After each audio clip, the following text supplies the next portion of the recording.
Welcome! My name is Colleen Tauke and I'm sewing specialist here at Funds & Porter. In this Quilting Quickly tutorial, I'm going to show you how to put together the quilt called 9-Patch Park. If you'd like to purchase our pattern, please visit our website. We're going to be using this wonderful selection of spring 2.5-inch pre-cut strips, and we're adding this really pretty yellow cream color background to it. And you can see in the quilt behind me that we're creating 9-patch blocks that are framed and then joining them into rows and then adding some wonderful little playful squares along the top and the bottoms of this quilt. So we're going to be using those 2.5-inch pre-cut strips, and your pattern will show you then how many pieces to cut off of each strip. So we're going to be creating 9 squares and 2 rectangles off some of the squares, and then others, and this is all random because the colors all go together. We don't have to really worry about placement too much.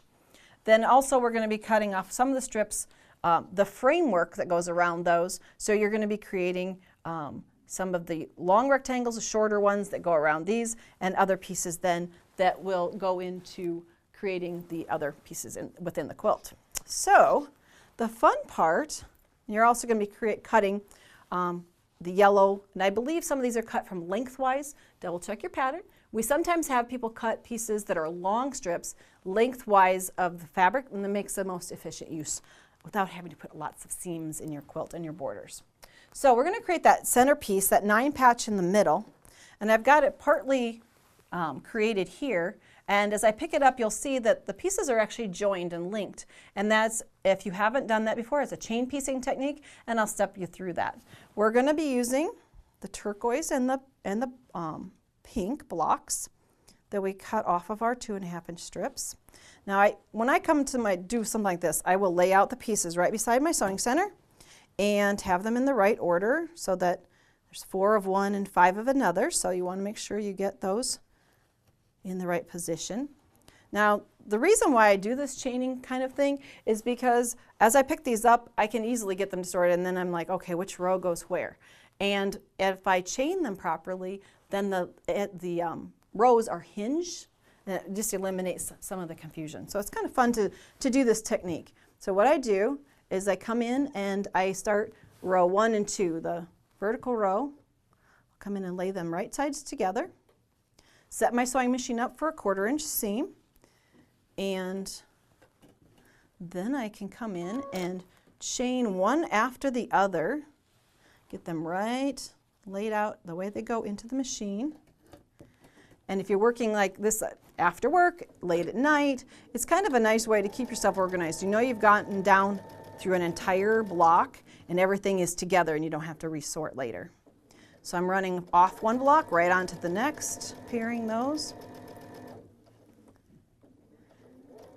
And the fun part of this is also that you get to go through and decide which of the different prints you want to put together for your 9-patch in the center.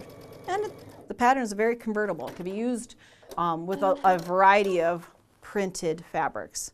So if you found a set of 2.5-inch strips that you just absolutely loved, you could easily use this pattern to create that this quilt. So I'm just finger pressing them open, pressing them toward the darker of the fabrics.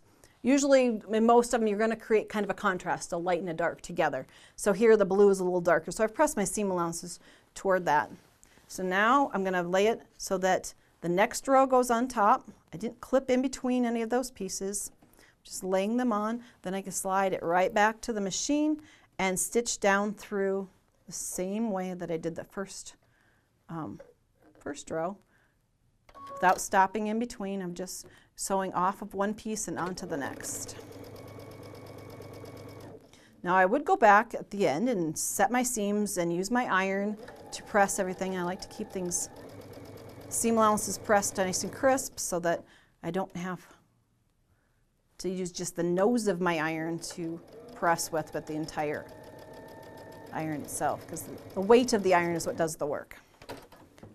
Okay, now you can see I've got this hinged in the same manner, so that when I get done pressing this, I would have this nice and crisp, and I can lay this right side on top, and it's ready to put under the machine to stitch. I don't have to worry about the placement. And the same thing here, I can just hinge it, lay it over, And since I pressed them all to the dark, all my seams would be nested so that I can do that seam also. And that would create the center block here. When you get done with that, bringing that all together, remember you cut off of some of the strips, the rectangles needed to frame out the blocks.